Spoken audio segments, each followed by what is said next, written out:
Halo teman-teman ATLM Indonesia, di mana saja berada, semoga teman-teman selalu ceria, selalu sehat, dan banyak dilimpahkan rezeki dan apa saja kehendak teman-teman dapat terkabul, terutama teman-teman yang menghadapi ujian, menghadapi UKOM atau teman-teman lain yang sedang menghadapi SKB CPNS ya. Semoga teman-teman lulus dengan nilai yang memuaskan. Oke ya. Bersama saya di channel ATLM Indonesia, Ahmad Lab, kita membahas kali ini soal-soal latihan UAS, UKOM, tryout SKB bagi ATLM. Nah, kita kali ini bagian 8 ya, tetap untuk D3 dan D4 TLM, yang mana materi kita kali ini adalah plebotomi pada geriatri. Saya siapkan sebanyak 6 soal saja, tidak banyak masalah geriatri. Mungkin nanti next kita membahas masalah plebotomi pada AGD ya, berarti terkait dengan arteri ya. Jadi kita bahas secara singkat saja mengenai geriatri. Oke. Soal-soalnya sebagai berikut. Soal nomor 1. Kesulitan mendapatkan sampel darah pada pasien geriatri dapat disebabkan adalah kecuali titik-titik. Yang A tidak kooperatif, yang B mudah berkomunikasi, yang C fisik yang lemah, kemudian yang D keterbatasan fisik atau anatomik, yang D vena rapuh dan bergerak. Jadi di sini yang kecuali atau yang bukan dari 5 pernyataan ini adalah pada geriatri ini mudah berkomunikasi. Jadi kalau pada geriatri ini tidak mudah berkomunikasi ya, jadi kesulit berkomunikasi karena pasiennya itu tua. Jadi pasien yang tua dan pasien yang bayi, anak-anak itu sulit berkomunikasi, kecuali mudah berkomunikasi itulah pada usia produktif, yaitu rentang-rentang antara antara anak SD, SMA, SMP ya kan, mungkin juga sampai kuliahan atau orang-orang yang berumur 30, 40 itu mudah untuk diajak berkomunikasi. Jadi di sini yang bukan adalah mudah berkomunikasi. Nah, lanjut lagi, kita pindah ke soal nomor 2. Berikut ini yang terkait dengan plebotomi pada geriatri dari segi aspek emosional dan fisik saat plebotomi adalah kecuali. Jadi saya banyak membuat ulasan soal-soal kecuali. Jadi di sini supaya teman-teman ada dapat opsi 4 1 bukan, supaya nyaman mendapatkan opsi 4 ini, lebih nyaman dibandingkan mendapatkan pilihan ganda yang biasa. Oke ya, yang A alat komunikasi berfungsi baik, kacamata, hearing aid dan gigi palsu.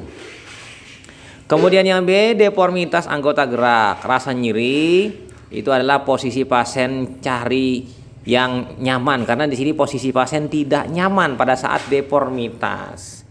Kemudian yang C penting di sini, cek suhu tubuh dan hidrasi, mungkin pengaruh pakaian dan selimut.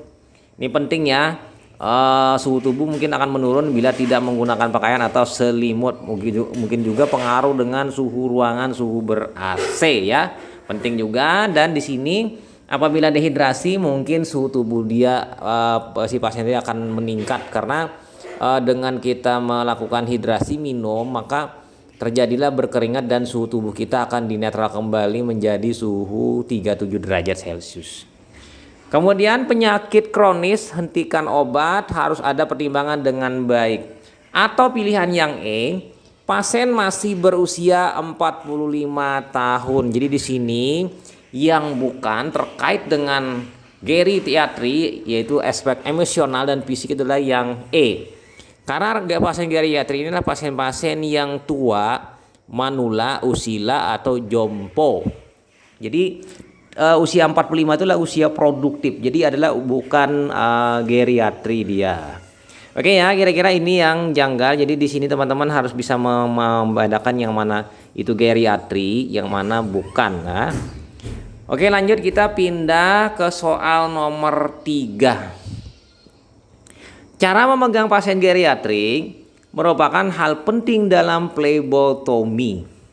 Berikut ini yang bukan termasuk dalam tindakan ini adalah titik-titik. Jadi di sini cara memegang pasien geriatri ya, Oke, opsi jawabannya yang A, pastikan pasien dalam posisi nyaman. Kemudian yang B, pasien dijaga agar tidak jatuh. Kemudian yang C, pasien dapat mandiri dalam posisi duduk tanpa dibantu. Kemudian yang D, bila perlu pasien dalam kondisi duduk dengan kursi roda bila sulit berjalan. Kemudian yang E, pasien yang berbaring di bed cukup diajak komunikasi dengan pasien umumnya. Jadi di sini yang bukan, yang terkait dengan yang nomor 3 ini adalah pasien dapat mandiri dalam posisi duduk tanpa dibantu. Jadi di sini yang namanya geriatri itu biasanya rata-rata semuanya perlu dibantu dan perlu pendampingan, baik dari keluarga pasiennya atau petugas kesehatan yang membantu, mendampinginya, memapahnya, ya kan, mendirikannya. Jadi di sini perlu dibantu posisinya. Jadi di sini yang bukan adalah yang C ya. Jadi pasien geriatri ini rata-rata dibantu dengan bantuan tenaga kesehatan atau keluarga pasien untuk dapat duduk atau berbaring dengan nyaman. Walaupun ada beberapa geriatri yang memang masih bagus dari segi fisiknya, memang bisa juga perlahan-lahan dia mandiri duduk, tapi tidak semuanya. Karena geriatri ini mengingat pasiennya adalah pasien yang tua dan jompo. Oke, kita pindah lanjut ke soal nomor 4. Alat yang digunakan untuk plebotomi ya kan pada geriatri adalah titik-titik kecuali. Yang A, alat yang digunakan sama dengan pasien dewasa. Ya kan? Kemudian yang B, plester hipoalergenik, penting ini untuk kulit pasien geriatri yang tipis dan mudah lecet ya. Nah, ini kemudian lagi yang C, alat lain, ya kan, alat lain juga disiapkan seperti halnya pada bayi, ya kan. Kemudian yang D, penampung spesimen yang kecil, misalnya tabung EDTA 0,5 ml itu bisa digunakan nanti. Atau yang E, sebaiknya menggunakan jarum nomor 25.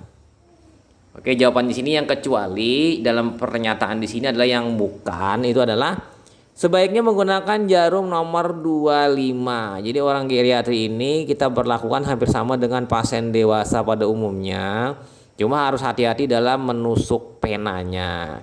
Nah, penggunaan jarum nomor 25 ini sebenarnya pada penggunaan anak-anak atau pada bayi atau juga mungkin bayi baru lahir. Karena semakin besar nomornya maka semakin kecil jarumnya. Jadi nomor 25 ini adalah jarum yang cukup kecil ya, walaupun ada yang lebih kecil lagi yang nomor 27. Kita pindah lanjut ke soal nomor 5. Tempat pengambilan darah kapiler dan vena pada geriatri adalah titik-titik kecuali. Yang A, tempat pengambilan sama dengan pasien anak atau bayi. Kemudian yang B, metode tusukan wing needle atau vacuum thinner perlu alternatif pilihan tergantung kondisi fisik. Kemudian yang C, perhatikan pena pasien rata-rata bergerak bebas jadi sulit ditusuk. Atau yang D, adanya pena yang sklerotik sulit disampling darah. Atau yang terakhir, elastisitas kulit menurun, risiko mudah terjadi perdarahan atau hematom.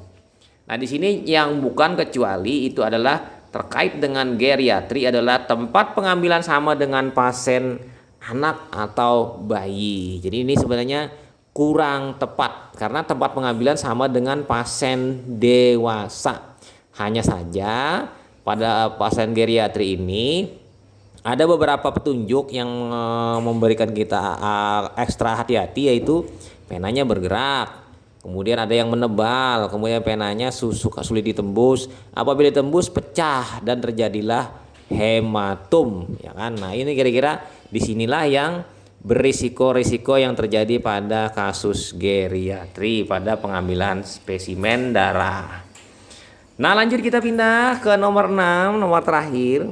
Hal berikut ini yang terkait dengan pengambilan spesimen pada geriatri kecuali berarti kan yang bukan.